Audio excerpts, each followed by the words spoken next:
Hi, everybody, and welcome to the Thriving LDS Singles podcast. We're so excited to have you here. And as you can see, we've got quite a little group going today. And what we're going to talk about today is some changes that are happening in the singles program in the church. And so we have our guest here, Lorrain, who knows all about what's happening in Utah. So Lorrain, love to hear about it. What's the changes? What's going on?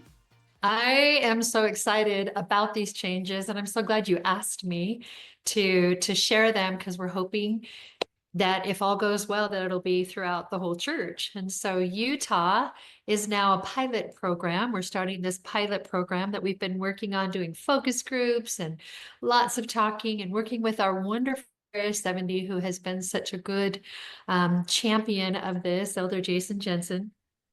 And Utah is right now, has already been sectioned off into 11 different regions. The church doesn't use regions anymore. It's just area or stake, but they didn't know what else to call it. So we're coming back to regions. And so the entire state of Utah is sectioned off into 11 regions, which means once all of those get up and going, my calling will be disbanded. And hopefully 6 months after our June conference, which is a wonderful thing. And how it will work is Lorrain, I'm going to interrupt you. Tell us what your calling is right now, so that sorry. Yeah, I should have said that. My calling is the multi-area co-chair for Utah County's Single Adults. And I didn't know this at the time, but we are the only multi-area organized multi-area of single adults in the church. And so I didn't know that until probably about a year into the calling. And so with that, notice that people are asking for wards and just more information. And here we've been around for years, and people who live just a few blocks away from some of our events have been single for years and didn't even know about it. So that's the other beautiful thing about this change. So do you want me to keep going with that and tell you a little bit? Tell us more. So we also have Mary Stevens and Dave Bounds on, and they are in Arizona with me. And tell me what your official calling is, Dave, maybe if you could tell. So we're the co-chairs of the Phoenix East Coordinating Council Single Adult Committee. So in our committee, we have 11 stakes in our coordinating council. And so we basically have a committee meeting about once a month, and try to basically support and uplift and somehow motivate the different stakes and help them in their committees, because actually I'd be really interested in some of these changes, because at this point the single adult committees are operated at the stake level. So we have no authority, we don't have any clout, so to speak. We are supervised by a stake president. And so beyond that, we are tasked with supporting single adults and providing activities across the broader region to try and meet needs and provide opportunities for sociality and that kind of thing. So that's in a nutshell. That's perfect. So do you want to have Lorrain keep talking about maybe some of the details of how it's going to work, or do you have questions already? I mean, if she can flush it out, then we would know. I have questions based on our structure and what we are doing. And like I said, the fact that we don't really interact with the other neighboring coordinating councils very much. But we just go ahead and coordinate. I try to coordinate and let them know what we're doing, not necessarily to ask permission, but to say, hey, we do try to work around each other's activities, but sometimes there's overlap. So I'd be interested to know. I guess the question is, does the regional approach that's happening in Utah still operate? Does the single adult committee operate at the stake level like it does now, or is there going to be some other structure? So they're modeling it after what we've been doing. And so if I tell you the structure, the beautiful part is the communication is going to change. That's what's incredible. Just like we hear about YSA things and young men, young women, now this is going to be set in place like any other activity arm of the church. And so how we do it and how it's going to be in every one of those 11 regions is you will have an assigned area 70 over that region with an agent stake president they work together. And then you'll probably have a high counselor that works with them as well. This is how we do it. And then you'll have a male and female co-chair, just like you are, and hopefully committee members. I have quite a wonderful large committee. And under the direction of the Area 70 and that agent stake president, they will talk about how to fund those. Right now, we're self-funded. We get $0 from the church. You could do a hybrid because there's verbiage in the handbook that allows you to do that, especially if you work with other coordinating councils or what we would be other regions, and then just start adding upon that. The beauty of having this be a directive from our Utah Area 70 presidency over the whole state of Utah is now this is going to be a directive that you need to have all these people in place. And this is what we're doing now. And the sharing of information that will trickle down to wards, we'll still need ward reps, we'll still need those stake reps, and we'll still need UCC reps to all be able to coordinate and get that information down. Right now, there's nothing, like you said, there is no communication, but we would beg and plead, can you just send out an email, because so many people don't even know we exist. We don't know. So that's why this is game changing. This beautiful sharing of information and being able to coordinate. And if you can get co-chairs to work with other co-chairs, like we have, our attendance at our dances are what? About 400 people at our dances. And so we get 350 to 400, 350 all the time. And sometimes even more than that, up to our conferences, we had over, 700 big. And so we want to keep those in place. And so we're splitting Utah County into north and south. There's no reason why those dances just can't keep going on. People were worried that all this stuff is going to be disbanded. But the beauty is more people are going to hear about it. More people will hopefully come. They're not ready to come to a dance, which we all know is rough. Sometimes when you're coming out, or even if you've been coming for a while, they're rough. And so, but wonderful places to meet people. But maybe they'll come to a fireside, or we do conference watches, or we have so many things that we have. But that way people aren't just going, what do I do as a single in this church? What is for me? That's game changing with, what are you talking about? Because they've never heard of us. We don't show up in the handbook, right? And so we have to talk people into helping us. So one thing that I find interesting is, and I don't know Dave's thoughts, but the changes you've made, I feel like we're already doing, in the sense of having it start with the Area 70 and then with the regional and then the stake president and the funding, the way it's going to happen. But the communication piece with other regions is 100% not there. Yeah. And so we have the structure, the way you guys do it now is how they're having us do it. But we've been doing this forever. Right, that's what I'm saying. So have we, but the communication but nobody else has. Right. But when it comes to communication outside of that, like you said, that is where I feel like it's just a tough place.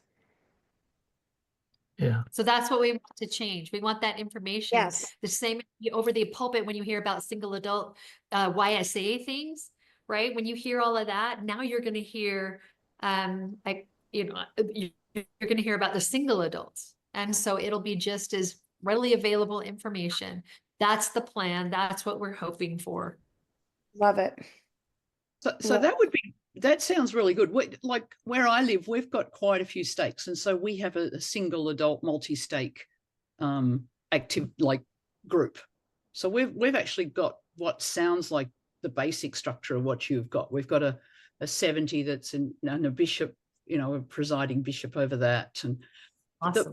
the communication gap I find is the other end. Like the wards don't get the information. Right. That's right. And now So they will this here. beautiful multi-stake. I'm not sure how many. I was trying to add it up, but we've got quite a few stakes in that. Like maybe we're up to 10 or something stakes, and we do the fireside twice every second month, and then some activity the other month. So with that on the multi-stake level, it's happening, but we would only get attendances of 80 people. Mm. Because to me, the communication into the ward. So the bishops aren't seeing single adults as an important group. And so they're not calling ward reps. And so the stake rep has trouble getting information into the wards, and it's not being announced at the pulpit when there's an activity. Generally and it's not. being Yeah. seen as Yeah. important. Yeah.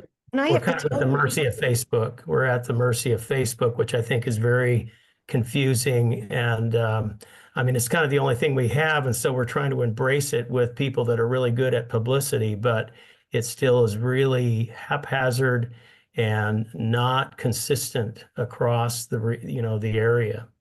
well, People chatting. What we're finding is there's going to be a new focus on single adults. And so it's going to be front and center. That's what's happening. Single adults, we all know that over half of the church population are single adults from age 18 on up. But the biggest group of single adults is the 46 plus, and we're the least served. And so that is changing, and there's this beautiful awareness and understanding that that's going to happen, that needs to happen, that they need to have a whole lot more. And so that's exactly the change that's going to happen, is this beautiful new focus and the communication, because it just doesn't happen. You don't hear it in words, you don't hear it anywhere. And here, so my stewardship is 129 stakes. That's my stewardship. And that's a lot of souls that don't even know we exist. And so, yeah, we get these huge numbers at our firesides, over 400 at our firesides, huge dances, and all of our other things. But when you think about the percentage that are not being served, that's a big group. But the ones that are coming, it's such a tiny percentage, and it could be and should be so much more. well, and the theme, finding the one, we need to be finding the one. And that's where I agree with you, Lorraine. We need to, and your numbers are huge even compared to ours, but you have many more singles where you are. But think of all those people. That's what gets me every week, that don't know about these things and that probably would love to know about them. And I mean, even in our stake, for instance, for me to get communication out, because I feel like there's still that drop of communication and making sure, even in each ward, I attend every ward council and I sit with every council when they do their ward conferences and do visits. I take it upon myself to call on the single members in that stake, several of them, and do visits. And then I have to let the bishops know, because they'll go through the auxiliaries to announce the visits, and I'll let them know I'm here to explain what our purpose is, what we're trying to do, and my visits as well, but then getting the word out. And every one of them, they're just like, oh my gosh, that's what you guys are doing. And it's, but this is only a piece of it. There's so many, like you said, you're 129. There's so many. 126. Yeah. Oh, what is it? 126. It's 129 stakes. That's my Stakes. stewardship. Correct. And across that whole Wasatch Front, that translates into 170,000 single adults. Think of all of those. It's just that's where my passion is. That's why I love to hear this, because we need to be finding them, and there needs to be a different emphasis on the singles, since we do encompass over 50% of the church. Yeah. And so this will be amazing to see what this does, because we need this throughout the church. We do. And that's why I'm hoping, so many people have been freaking out because they're worried, because we call it UCSA, Utah County Single Adults. We have a nice, well-oiled machine and how things are going. And when I made the announcement, you could just see the terror of, oh no, wait, what? we're going to be out in the waters and be left alone. And that's why we're going to stay in place until these other regions get up and going. But what they need to understand here, because we're trying to build it for all of you out here, this pilot program needs your prayers, your help to be able to keep it going, to have it up and going and running well, because we're doing that for the entire church, for other states and other ways of being able to do that. And so as we try to train and we try to make sure that communication gap is closed and that it's wide open and that we don't have those gaps anymore, that it's as clear as if you were a young single adult or any other activity.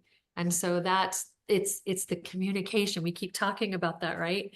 That it's all about people knowing what is going on, because for me, it's overwhelming to think about how many people are sitting and doing this all alone. That's And how that, I feel. and that they're doing that all alone. And can't tell you how many people have come to me. I didn't even know this was a thing. I've been single for 4 years and didn't know there was anything for me. And so hopefully we can keep on sharing information. We can keep on finding out things as we work on a pilot program, which means there's going to be a few, growing pains. There's going to be those things, but we're moving it up the ladder because really, and I'm probably going to I think this should be a general calling. I think it should be. And so we can be like any other thing, somebody over the single adults in a general calling, to be able to have a nice pulse on what's going on with all single adults and what's happening in their lives. And if we're serving them. That would be wonderful, just to have that, like, you feel like the awareness that we're not really important, Yes. Whereas the young single adults and the youth get so much emphasis, and they are in a very big transition phase of life, absolutely, but so are we. Like, this is a major transition from marriage to single, and we could really, and we lose so many members because it's a tough transition. We sure do. And we lose more men than we do women, which is very sad. That's that doesn't surprise me. Podcast, you guys, whole other podcast. It doesn't surprise me though, Right. because Yeah. it's very tough for the men. Yeah.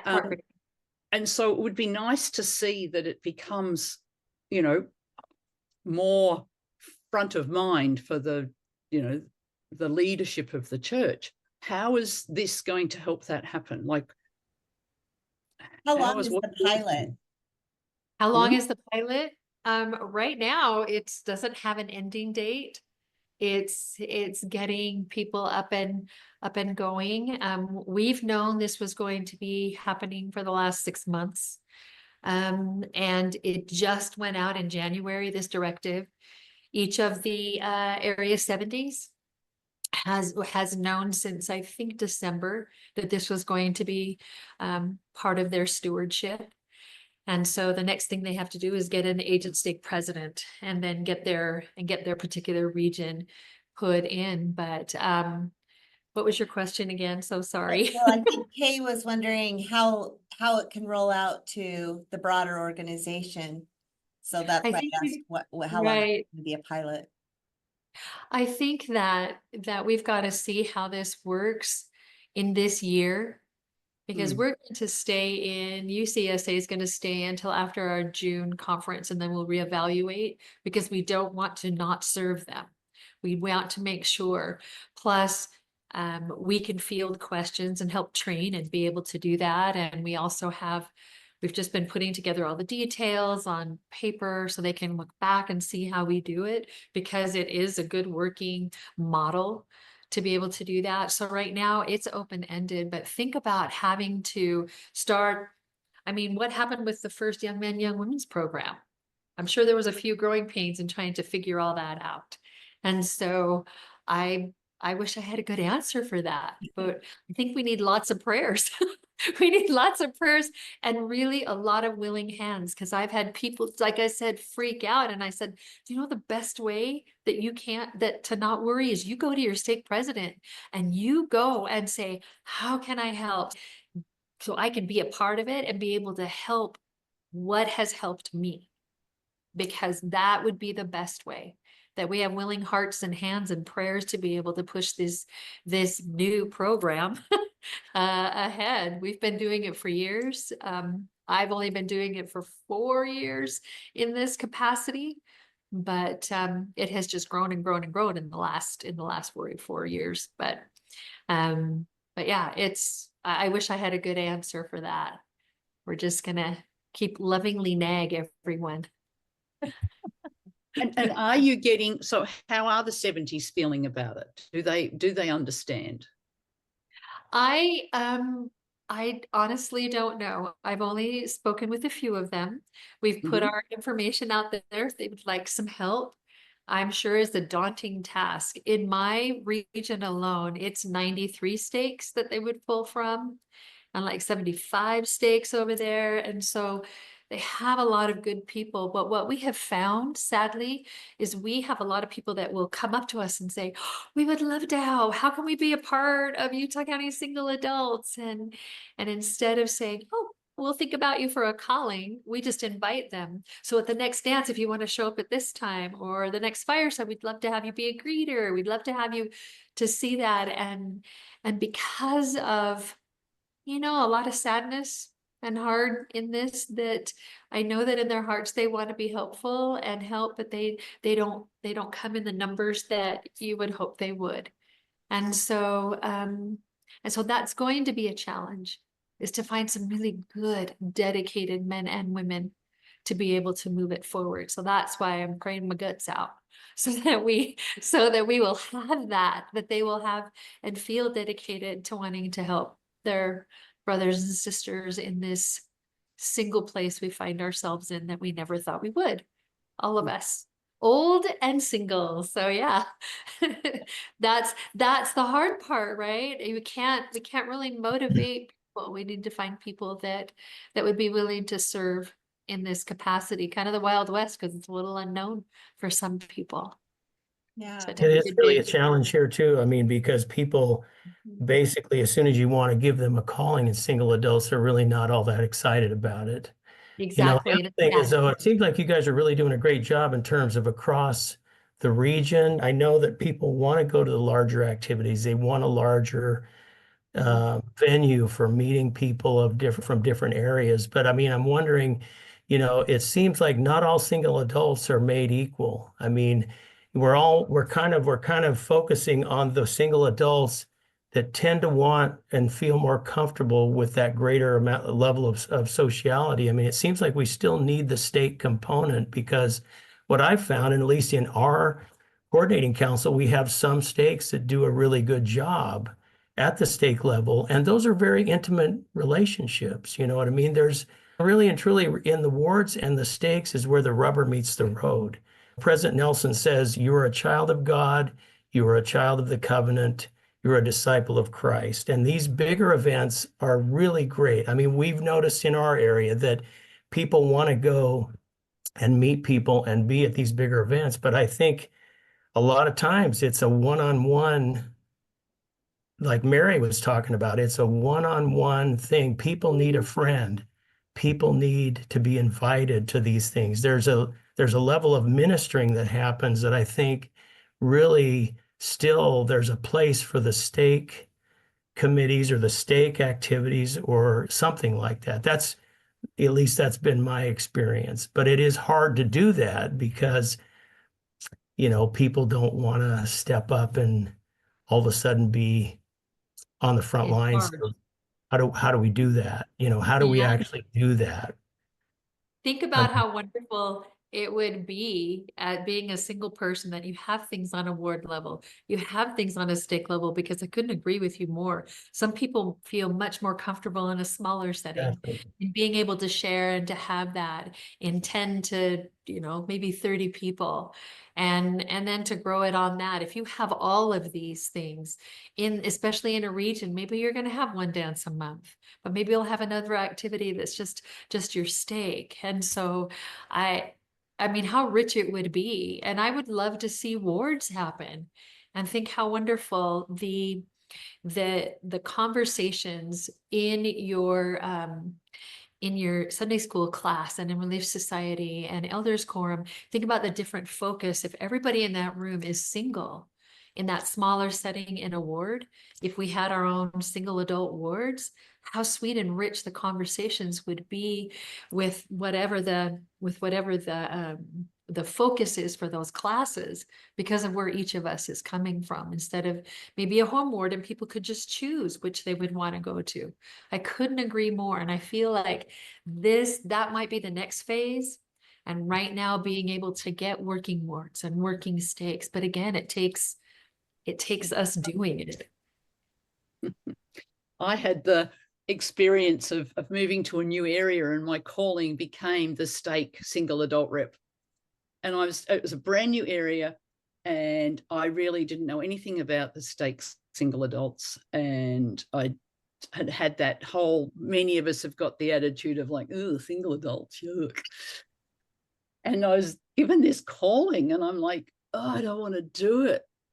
But I was mentored by someone who had real passion. She was just an amazing person who had passion, and showed me the vision of how it helps people be active in the church and saves them from falling away. And we become a community. And it happened, and I got a really bad dose of COVID. And the people who came and looked after me were the single adult group. They were my family. They brought me food and lots of lovely little things that they did. Whereas the ward didn't notice. But the single adults were my family. And I really saw that and did, we went on a cruise together, and we did all sorts of amazing stuff. More, not really so much me. The lady who was mentoring me was the real key. We did come follow me classes. So every Sunday we met in someone's home. We did fast breaks. There was so much stuff happening on that level that I felt I was supposed to be the leader, but I felt that group of people has become my family. And I can see that's the vision for the ward and the stake level. But yeah, I have to admit that when I was first called, I was like, oh yeah. You were one of those. But I have to agree. I mean, I can't agree more that it's, to me, where Dave and I serve over the region, and we're trying to assist the stakes in finding out what their needs are and their struggles are. And some of them, we don't have anybody for them that, and also me serving in that level, and also on the stake, over our stake as well. It's always been my passion. I mean, and that's why it's hard. I know everybody doesn't, and it's hard to find those that do, but I really believe strongly that we can do all we can do on a region, and try and assist these stakes and get the word out, and trying to have more people recognize the importance of singles. But boy, is it so important within the stakes and within the wards, because that's where you're really going to dig and find those that need finding or are searching for more. And that's where we're really working on trying to find, and people that can serve in these capacities in the stake, that want to. That's the hardest part, that want to. Right. And getting take it from me. You don't have to want to at the beginning, but you can learn the vision. You don't. The reality of that, I think getting that's the stake support as well. Yeah. I think the reason that it's so slow is because I think these are interpersonal skills. I mean, I don't think there's any magic about it. It isn't about whether you're a member of the church or not a member of the church. It's about interpersonal skills. In fact, if you look at our committee, we started out a little over a year and a half ago as a brand new council, and it's like everybody was in the room just looking at each other, and I was a deer in the headlights. And a year and a half later, we have it's like if you're on the committee and you're coming to the meetings, it's fun. It is. There's it's just like Kay's experience. It's like we're trying to mentor, we're trying to model to these state committees. This is how you counsel together. This is really what I'm trying, and Mary and I are trying to do is just model, because you can't tell people what to do because maybe they're not there. We have people on our committee that have never been in a position like Kay is saying, where they were kind of out front and like, I need to be the one to start making something happen. So we just try to bring everybody in, and it's like I mean I've told these guys before, I said if you're involved, if you get involved, we're going to work the hardest, but we're going to have the most fun. And I believe that's true. That's been true of every calling I've ever had in the church. But I think it's a personal development thing. Like I said, I don't think that there are any two single adults that are alike in the church. It is just as many ways of being a single adult as there are single adults. We have the other component too, that a lot of people, and I know you all know this, are working with a lot of heartache and heartbreak on Yeah. top of all of that. And Yeah. trying to navigate being single in this church is not for wimps. And it is It's- rough, and trying to make sure that I'm serving and I'm doing and reestablishing relationships, whether you've been widowed or divorced or are mad because you've never been married. There's Right. there's a lot of heartache and going, all right, I'm gonna serve. I'm just gonna do this. So that's the other part of this, is that there's a lot of hurt. There's a lot There, of hardness to it. Yeah. I yeah, mean, there I, is. I go back and I think about, if you've never heard Hubie Brown's, story about the currant bush, and probably Elder Christofferson reintroduced that to the church about 5 years ago, about him finding the currant bush on his ranch, and that he cut the currant bush down because he wanted it to be better, and it's really great if you go back and listen to that story, that it's like, we talk about thriving, that's what your podcast is all about. And it's like, sometimes thriving doesn't, maybe not what you think it is, because if the Lord comes along and he cuts down the currant bush and he says, Lord, why did you cut me down? Because, he wanted something better. And so, I mean, that's why I think it's really a lot of personal growth that happens individually, and we just need to model, just somehow. That's what I'm always telling the committee: try and be the model, be the change you see needs to happen, because we can't. The current bush doesn't come back by having a pity party with itself, And like I said, I wish I could remember that story better off the top of my head, but I thought of that. We You can are look so right. I'll And look that's it why up. that's I'll- why the program is so good. This program can be so good to help Yeah. people get there. That maybe those that aren't ready to be serving need to be served, and how we do that. And of Right. course, you all know that when we serve, we end up growing, because I sure have done that and learned things that I never thought I would in the middle of all of this hardness. There's a lot of wonderful nuggets, and how, Mhm. but again, hopefully with this change and where you are and all that you're doing to serve all of you, that we can do that we can help people, because so many people are stuck, because a lot of people we know, the finances are a big deal. They can't go and get maybe the mental health and counseling that they need and desire. There's just so many different things that hold people back and keep them Mhm. moving and keep them stuck. And so I love this podcast with Thriving. And some people have no idea how to even get up sometimes in a day.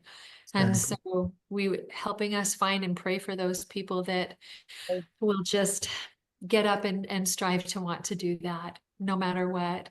And They need to, that's what my prayers are. right. They need to people. there are so many out there that just need to know that they're loved, that somebody's thinking about them, that they understand maybe just a little bit about what they're going through. Everybody has such a different road, but they all had a road they went down, every one of them. And we all did, right? We're all on here because we're single. And I just find the more when I have individual and personal talks with people, they just need sometimes somebody to listen and know that they're there, they love them, and that they care about them. And then you invite them. And just opening the door and doing that and inviting. Maybe they won't go that one time. Maybe it might take multiple times, 6 months or a year, but they're going to remember they were invited and loved, and we don't stop and we don't give up. And then for those that are afraid to get out, eventually you'll find they're going to get out there. But it's going to take a village. There needs to be a large village doing this, but there are so many people that need us.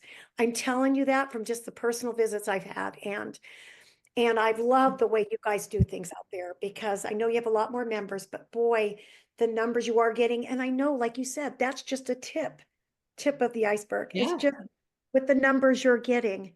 And our goal here, because for a long time, nobody was doing anything here. You guys have been, at least for a while. Yeah. And then when Dave and I came on board, it was like, okay, we had to start from scratch and figure out how to get this going. And but I think we're doing it. But I appreciate hearing all these things you say, because I have always admired you out there, and knowing that the things you guys have done, and we're working hard to try and Replicate it. we are. That's awesome. Well, even way over the other side of the world, we're trying to do that too. So, Right. Yeah. So Lorraine, just tell us a little bit about the conferences because I would suggest that many people don't know about them, even though you get amazing numbers. So tell us a bit about the conferences. Well, first of all, the blessing that we have BYU just right here. So we have, and we're in Utah, and we have this beautiful, being able to tap into these wonderful speakers and knowledgeable people, and with all the institutes and seminaries. And so that really is our blessing, right? And I had a calling. I chaired BYU Women's Conference, and so I was able to make some really sweet connections, and then their friends told two friends, and so on. And so it's been this beautiful. So I will have to say that is a blessing of being where we are. And so I have this wonderful list of people to be able to glean from. But our conferences, we decided, gosh, I think this was our third January conference. I'm trying to think, second or third. I don't even remember, but we only had a June conference, and we always have it be gospel and Christ centered. And that is number one for us. Mhm. But I also want to throw in some clinical help for people as well. And so we will always have a theme that has to do with Christ, and our speakers will do that. And we get some great people who are doctors of psychology and solid, great members of the church, and theology. And they will give you history or even clinical along with gospel, and be able to do that. But we also do fun things with workshops, with dating, and titles like "Why Are You Dating?" Because I think some people have no idea why they're dating. I certainly didn't in the beginning. I was just happy somebody would ask me, which as you learn and you grow. And so we've offered all sorts of beautiful workshops that will hopefully teach and have clinical sides to them too, for those people who just aren't able to get that. And so we have all of that. We also do speed dancing, which has been a hit every year. And we're trying to do it even more, because all we hear is just this wonderful compliments of people that keep wanting to do this speed dancing, because you get to, it's the old thing where women are on the inside, men are on the outside, and you ask a question, put on some slow dance music, and you start talking for, I think it's 2 minutes. And then stop the music. They step, And so you get to meet quite a few people that way in a really fun, casual, great way. And that's been a lot of fun. We do human bingo activities where you have to go match and find people. And the first time I did our human bingo, I thought maybe it'll be good for 15 minutes. 45 minutes later, whereas we have these 300 people in the cultural hall trying to find and get the prizes, but mostly the prize is you just got to meet all these people and talk with them. And so we Right. finally had to shut it down because it went on a lot longer. We just didn't do a couple other activities, but it was a hit. And so we've been doing human bingo a few times. Wow. And that has been so fun and so great.